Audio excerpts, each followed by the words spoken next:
Hello, I'm Matt Galloway, and this is the Current Podcast.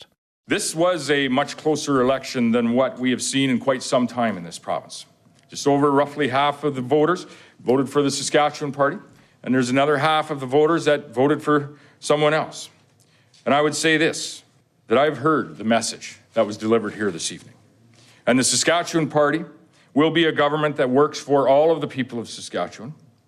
And now some may allude to tonight's results as means that we are divided in this province, and I would disagree with that. Because I know, regardless of who you voted for in this election, you did so because you wanted what was best for the province that we know, love, and live in. It has been a busy week in Canadian politics. The Saskatchewan Party won their fifth straight majority in that province, the first such streak since the Tommy Douglas days ended more than 60 years ago.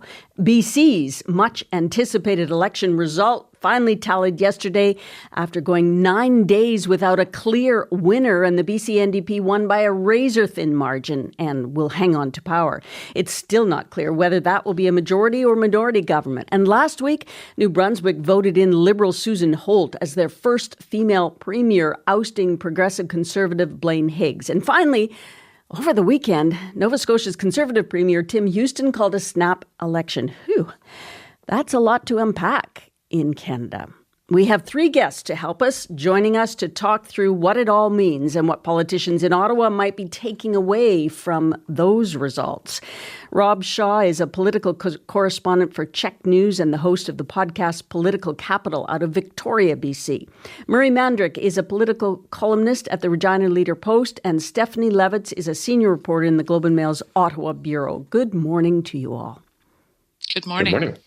Good morning. Murray, a long night for you and an early start. The results out of Saskatchewan, my home province. Yes, it was. What does this win mean for Scott Moe? I mean, yes, he won, but his majority was affected. Well, I beg to differ on the divided part because this is a very divided province right now. It was a divisive campaign, divided on social issues that halfway through the campaign, the premier said he was making his number one priority change room issues in schools involving what he described as biological males not being able to change in biological females' change rooms in schools. Not that this was an issue. And that's the problem. This was a party that went in search of a problem when it had several other problems to deal with. The 26 NDP seats you saw last night, which are 12 more than they had, was reflective of that. In this province, the NDP has been stuck around 12, 14 seats for the past 16 years since Brad Wall first brought the Sask Party to power in 2007. This broke that streak last night, an impressive streak, obviously. 5 years or 5 straight terms suggest that this is a very conservative province, much unlike the Tommy Douglas government.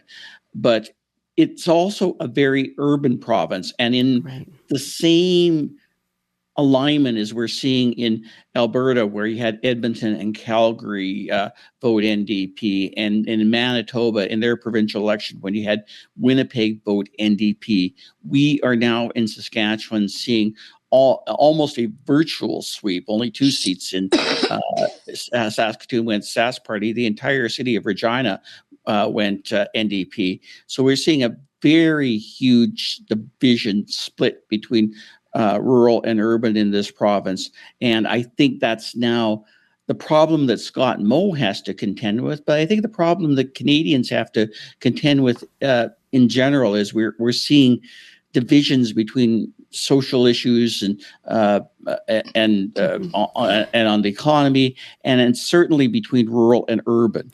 Murray, we're going to get back to Saskatchewan in just a moment, but I want to turn to BC because, Rob, it took a long time to get the final result in that province. And what does that say that this vote was so close? The incumbent premier barely sneaked back in. Well, yeah, we had a brand sort of new entity in British Columbia, the Conservative Party of BC, which looked like kind of an off-Broadway production of the federal Conservative Party, even though they're not affiliated. Same logo, same colors, same common sense change, and axe the tax message. And it was a nasty, nasty election campaign that closed basically yesterday with a 27 vote victory for the NDP in one riding, which got them over the majority threshold. Wow. So they have a bare majority where they're still going to be deadlocked when they name a speaker, where the speaker is going to be breaking tie votes for them, which is not great, but that's what it is. But it was an election in which the incumbent New Democrat premier said to people very clearly, the Conservative Party is full of racist, transphobic, homophobic, science-denying, climate-denying wackos who are unfit to even run for office, let alone win. And he not only lost his majority, he tumbled down to almost losing office, and half of the province voted for the Conservative Party and its candidates, including one candidate who had extremely controversial comments about Muslims, locked himself in the office of his in a utility closet in his campaign office when reporters came to find him, still won by a handy margin. So we're wrestling with that in BC, and our premier is wrestling with that. He lost massive amounts of support in seats and 5 cabinet ministers and to a party he said was unfit to even run.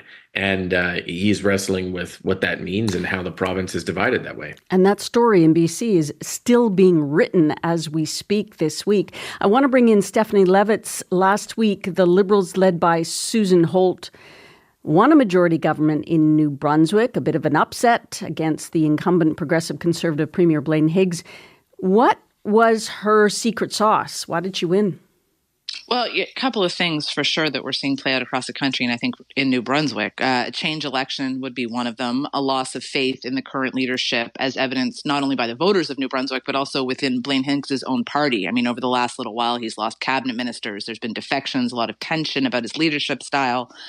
Not unlike in Saskatchewan, too, I think, Susan Holt was able to reach out to a voting demographic that felt quite abandoned by Blaine Higgs, Francophone voters being one in particular. He had never learned to speak French in his time as premier, and there are quite a few Francophone voters, to say the least, in New Brunswick.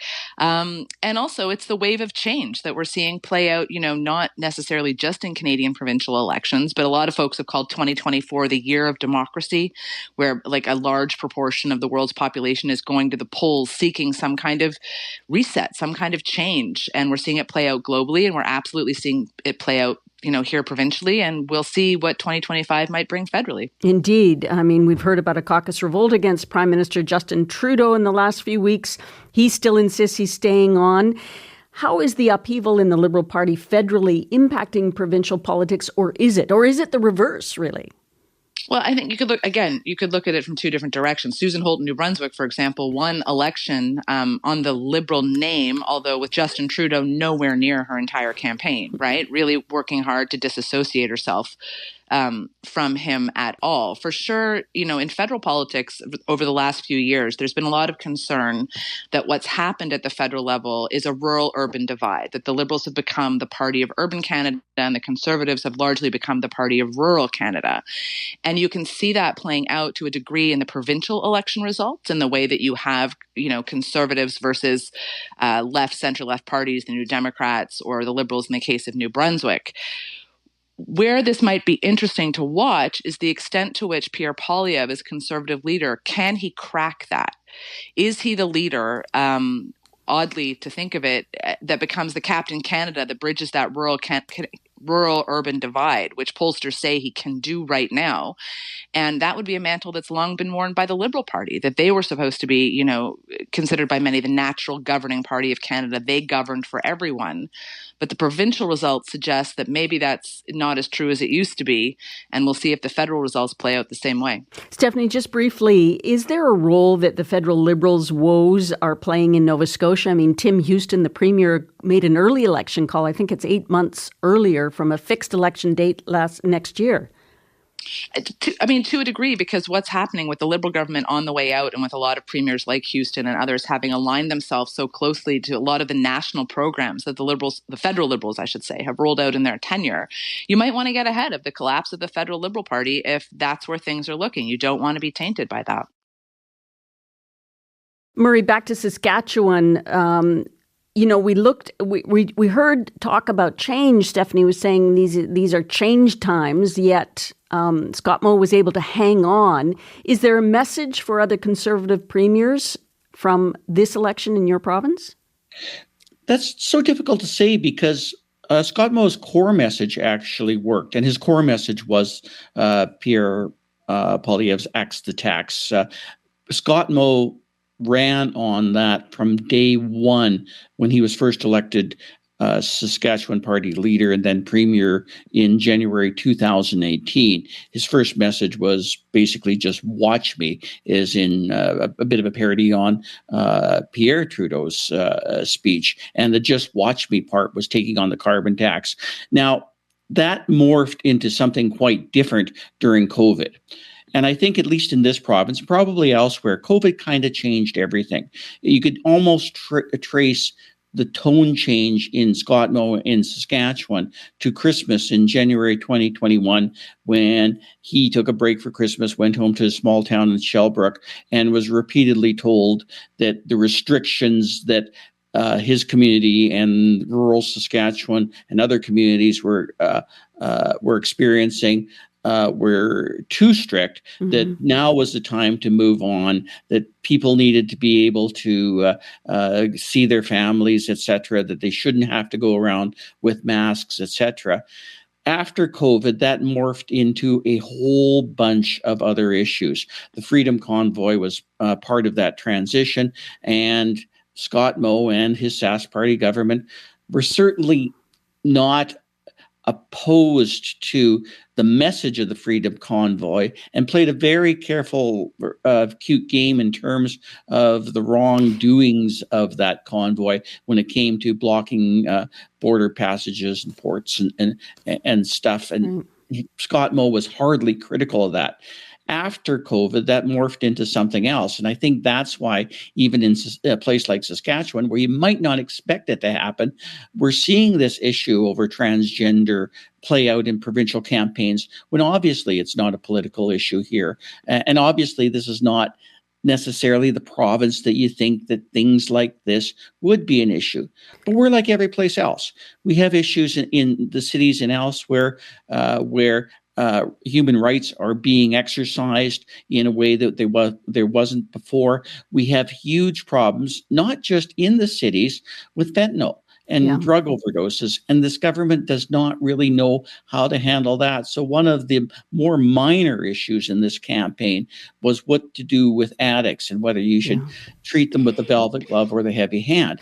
And all these issues, I think, are being played out everywhere at the provincial level. And it makes for an interesting political discussion, but it doesn't make for easy governance. No, and people have strong views on these issues. Right, and Scott Moe is saying he's listening, as most incumbents who get reelected with a reduced majority say that. So it'll be interesting to watch. Rob, turning to BC again, I mean, you said this was one of the nastiest campaigns ever. Do you think the tone of what you saw will translate to like Nova Scotia or maybe Ontario if Rob Ford calls an election, Doug Ford, calls an election next year? Well, I think to pick up on what everyone else has been saying there, yes, I mean, we have change elections and a frustrated electorate. In British Columbia, the tone was partly because, we have incredible challenges in cost of living.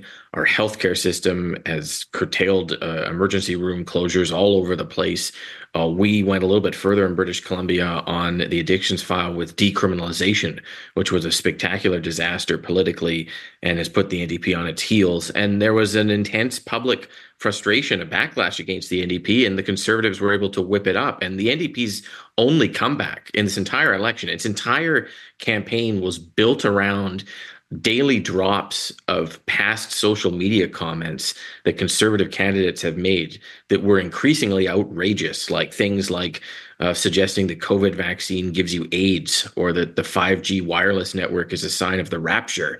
And so their entire campaign, instead of offering a proposition to solve these problems, which the NDP have been in power for 7 years, was the other guys are worse than us. And these are huge problems. We think maybe we're turning a corner. We've been in power for a while. Keep sticking with us because the alternative is really, really bad. And when you start structuring a campaign around that, it gets nasty very, very quickly. And that's sort of the tone and tenor of what we went through. And it could be the tone and tenor of some other campaigns as well. Stephanie, jump in here. Do you think Pierre Poilievre, the federal Conservative leader, is looking at these provincial outcomes and taking some message? And if so, what? Well, it's funny, as I was listening to Rob talk, I thought you've just laid out the blueprint for the next federal election in terms of how the Liberals are positioning themselves, right? Stick with us. We've got this. The other guys are terrible. Please don't vote for them. And that's effectively what they have in the window for voters. For Mr. Poilievre, a couple of things. I mean, for sure, watching, a Conservative Party on ascendancy in British Columbia has got to give him some relief in terms of what seats he might be able to pick up in BC. He's probably spent, divided his time outside of Ottawa pretty evenly between southwestern Ontario, the GTA 905, and British Columbia's lower mainland and the interior. He really believes his party can make a significant dent there and scoop up seats from the NDP. British Columbia showed him that it is possible. So there's a message there for him. There's a message in New Brunswick for him, which is that voters want their leaders to focus on the issues that matter to them. And one of the things that Premier incumbent Holt was able to do was talk about healthcare, was talk about taxes, was talking about, the bread and butter things that really worry people. And that resonated in a way the previous leadership of Premier Higgs did not. So there's a message there for him. In Saskatchewan, it's, perhaps looking at this prairie populism and how it lands and where things will shake out between the Earl-Rubrin divide. How does he become, Mr. Poilievre, should he want to become prime minister for everybody with a unifying message, and not go down a rabbit hole of, as Murray pointed out, issues that aren't really issues, and instead stay focused on the things people want their leaders to deal with. This is the quick snapper round, everybody. 2 minutes left. A lot of turbulence in politics these days. I mean, we're all watching the American election coming up very fast. Are we going to see more turbulence in Canada? Rob? Yeah, no, I think so for sure. I mean, a frustrated electorate and a tired incumbent government and big problems that no one seems to know the answers to create that environment for sure. Murray? Yeah, absolutely. I don't think politicians know how to deal with the animus. And it's odd because at least in Saskatchewan and elsewhere I've seen, it's the politicians creating it. Scott Moe basically talked about the need to come together after 4 years of essentially dividing the province. Now, maybe he didn't do this deliberately. Maybe he's sincere in his thoughts and beliefs about conservatives and their views and rights. I think he is. But the fact of the matter is, by virtue of doing what he's doing, he's added to the problem. And now it's up to the very same politicians that created the mess to solve it. And I don't know if they have the tools to do so. Indeed. Stephanie, few words. With the minority Liberal government in power in Ottawa hanging on by its fingernails, turbulence is all but guaranteed. Oh my gosh. Well, we've got another full year of politics coming up. We haven't even gotten to the finish line in the U.S. and more to come provincially and federally. It'll be a very interesting time. Thank you so much, all of you, for jumping in this morning. Thank you. Thanks for having me. You're very welcome. Rob Shaw is the political correspondent for Czech News and the host of the podcast Political Capital out of Victoria. Murray Mandryk is a political columnist at the Regina Leader Post. He was in Regina this morning. And Stephanie Levitz is a senior reporter in the Globe and Mail's Ottawa Bureau.